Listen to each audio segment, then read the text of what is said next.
গত বছর 16ই মে সন্দেশখালীতে গণধর্ষণের অভিযোগ ওঠে। বিচারের দাবিতে হাইকোর্টের দ্বারস্থ নির্যাতিতা। মামলা তুলে নেওয়ার জন্য তাকে হুমকি দেওয়া হচ্ছে বলে অভিযোগ। কাল হাইকোর্টে মামলা শুনানি আছে। আপডেট নিয়ে নেব অর্ণবাংশ থেকে। আমাদের প্রতিনিধি অর্ণবাংশ নিয়োগী আমাদের সঙ্গেই রয়েছেন। অর্ণবাংশ, বিচারের দাবিতে হাইকোর্টের দ্বারস্থ নির্যাতিতা এবং মামলা তুলে নেওয়ার জন্য তাকে হুমকি দেওয়া হচ্ছে বলে অভিযোগ। আর কি জানতে পারছো? দেখো, একদমই পুলিশের দ্বারস্থ হয়েও পুলিশ ইনভেস্টিগেশন করেনি, কাউকে গ্রেফতার করেনি। তারপর থেকে যাদের বিরুদ্ধে অভিযোগ, যে মূল অভিযোগ, তারাই হুমকি দিচ্ছে মামলা প্রত্যাহার করার জন্য, তাদের নাম প্রত্যাহার করার জন্য। সেই জায়গা দাঁড়িয়ে একমত তারা মনে করছেন যে হাইকোর্টে পারে বিচার দিতে, সেই কারণে হাইকোর্টে তারা এসছেন। হাইকোর্টে তারা আজকে মূল আবেদন করেছেন।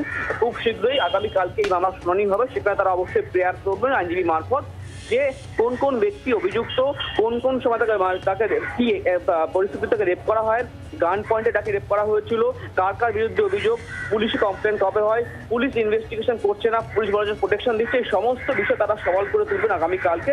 তারপর আদালত সিদ্ধান্ত নেবে এই মামলা ইনভেস্টিগেশন কোন পর্যায়ে বাকি তদন্ত করানো হবে। অর্ণবাংশ, ধন্যবাদ। অর্ণবাংশ নিয়োগী আমাদের প্রতিনিধি ছিলেন আমাদের সঙ্গে। গত বছর 16ই মে সন্দেশখালীতে গণধর্ষণের অভিযোগ। বিচারের দাবিতে হাইকোর্টের দ্বারস্থ হলেন নির্যাতিতা। মামলা তুলে নেওয়ার জন্য হুমকি দেওয়া হচ্ছে তাকে, এমনই অভিযোগ। কাল হাইকোর্টে মামলার শুনানি রয়েছে। নির্যাতিতা তিনি কি অভিযোগ করছেন শুনবো। আমি সন্দেশখালী কেস করেছিলাম, লিখিত অভিযোগ দায়ের করেছিলাম, কিন্তু সেই কেসের ভিত্তিতে পুলিশ কোনো ভূমিকা গ্রহণ করেনি।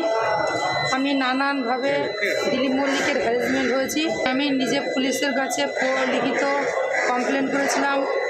ওনার নানাভাবে হেনস্থ করার জন্য আমি পুলিশের কাছে একটা ডায়েরি করেছিলাম।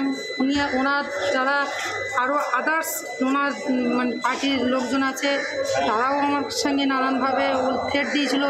তার জন্য আমি সন্দেশখালী থানায় একটা জিডিও করেছিলাম, কিন্তু পুলিশ তার কোনো ভূমিকা গ্রহণ করেনি।